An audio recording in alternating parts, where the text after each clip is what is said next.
तोडून टाकू नका, जनतेसाठी सुविधा केंद्र उभी करा. संजय शिरसाट यांनी राज ठाकरेंना टोला लगावलाय. नमो केंद्र तोडण्याचा राज ठाकरेंनी इशारा दिला होता. उद्धव ठाकरे काय बोलतात हे कळत नाही. परिवारातील मतं कट करण्याचा बालिशपणा कोणी करणार नाही.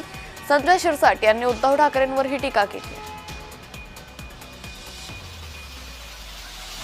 तुम्ही फोडून टाका, तोडून टाका, काही त्याचा तोडायसाठी काही पाहिजे असेल तर ते घेऊनच जा आमच्याकडून. परंतु सर्वसामान्य जनतेसाठी तुम्ही सुविधा केंद्र उभे करा. जर तुम्हाला ते काम शक्य असेल तर तुम्ही करा, परंतु तुम्हाला करायचं नाही. फोडून टाकू मला वाटतं हे बरोबर नाहीये. येणारा मावळा, येणारा शिवभक्त त्याच्यासाठी ते काढलेले केंद्र आहे. काही नावामुळं फरक पडत नाही, पण शिवभक्तांना त्रास होऊ नये यासाठी ते काढलेले केंद्र आहे. स्वप्नात तर नाही आलं त्यांच्याकडे. काय बोलतात काय कळत नाही.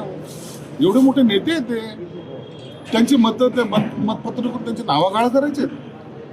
असं कधी होतंय का? मला वाटतं उद्धव साहेबांकडून ही अपेक्षा नाहीये. एखादा कॉमन माणूस बोलला तर समजू शकतो, परंतु असं माझ्या परिवारातले मतं कट होतात असं एवढं बालिशपणा कोणी करणार नाही. करायची कोणाची हिंमत